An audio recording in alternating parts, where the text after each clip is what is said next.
there, Pengrove Panthers. I'm here today with Secret Explorers and the Lost Whales, and we were on Chapter 3, weren't we? Chapter 3 is titled, Make Some Noise. Now that he could see the humpback whales clearly, Connor was worried. They needed help, but what kind? He didn't like to think of those beautiful creatures being in danger. Can we get closer? Roshni asked excitedly. Sure, Connor replied, but not too close. We don't want to spook them. He turned the engines down until they were coasting quietly through the water. As they drew closer to the pond, more and more whales emerged from the murk. He could clearly see the knobbly bumps on their heads and their wise little eyes. Roshni's own eyes widened and she gasped, Look, they've got babies! Connor looked where she was pointing. Sure enough, among the large whales were some little ones. They were only a few yards long, and each was swimming close to an adult whale. Those had to be their mothers. Calves, Connor said. So some of the mother whales, some of the calves. Huh? Where? That's what you call a baby whale. This mission just got even more important, Roshni. Roshni nodded, her face serious. We've got to protect these guys. So what's the danger? Predators? I can't tell yet, Connor said, but I know one thing. These whales give birth in Pacific waters where it's warm.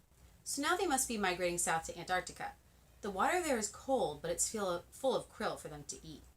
The beagle, which had been quiet until now, let out a sudden beep. Red lights flashed on the console. Connor and Roshni stared at it. Connor asked, What's up, beagle? Did I get something wrong? Beep, the beagle repeated. Wait, Roshni held up a hand. You said the whales were swimming south. But the sun's right in front of us right now, and the whales are swimming toward it. And it's nearly sunset, and the sun sets in the west, so that means... Bloop, boop, bop! Jabbered the beagle encouragingly. It sounded like, keep talking! The whales are swimming west, not south, Roshni exclaimed. Connor sat bolt upright in his seat. You're right. They're swimming toward Australia, not Antarctica. The pod of whales is off course. The beagle made a triumphant ding noise, like someone ringing a bell. But how could the whales have gone the wrong way, Roshni said. They use the same migration route every year, don't they? Connor thought he knew what had happened. Remember that red tide we saw? Maybe the whales didn't want to swim through that stuff. They might have gotten lost trying to avoid it. They both looked out at the whales, who were all swimming powerfully in the wrong direction. Connor and Roshni understood now what their mission was, to get the whale pod back on track. But how? You're the marine expert, Connor, Roshni said. What do we do? Connor thought hard. Those whales were huge, strong, and determined. Getting them to change course wouldn't be easy. He tried to remember how other people had helped whales in the past. I read about a whale that was trapped in a harbor, he said. It didn't know which way to go. Whales don't like loud sounds, so people banged on pipes and all kinds of other things to drive her in the right direction, so she could swim away safely. Roshni asked, Could we do the same? It's worth a try, Connor grinned as the idea came to him. Hey, remember when Kiki got us all to do karaoke in the exploration station that time? Roshni rolled her eyes. How could I forget? Connor leaned over the console. Hey, Beagle, can you fire up your speakers and microphone, please? A panel popped open and a microphone slid out. Connor pulled open the supplies compartment. Grab anything you can to make noise with. Moments later, they were armed with a metal first aid kit, some screwdrivers and wrenches, a piece of copper tubing, and a safety helmet. They were ready to make the most horrendous racket they could. They needed to nudge the whales south, so Connor steered the beagle around the pod to the north. That way, when all the humpback whales swam away from the noise, they'd be headed in the right direction. Ready, Connor said, and 1, 2, 3, 4, bang, crash, clang, skadoing! The beagle's cockpit rang with the din. Connor and Roshni made as much noise as they could, battering the helmet with the copper tube and clashing the tools together. The speakers broadcast the dreadful sounds into the sea all around. There they are making noise, whatever they could find on the beagle. One of the whales twitched a fin, but that was all. We need more noise, Connor yelled. Beagle, give me a beat. Instantly, the beagle boomed out a rhythm. Roshni joined in, making beatbox noises. Connor grabbed the microphone and belted out a rap, making up the lyrics as he went along. It's time for you to move along, it's time for you to bail, whale. You got another place to be, come on and move your tail, whale. You know you're going way too slow, so please don't be a snail, whale. It's time for your migration and we need you not to fail, whale. Slowly but surely, the whales began to turn. It's working, Connor cried out. I'm not surprised, Roshni joked. That has to be the worst rapping I've ever heard in my life. I think I cringed my way into a parallel universe. They followed the pod to make sure the whales were really on the right course.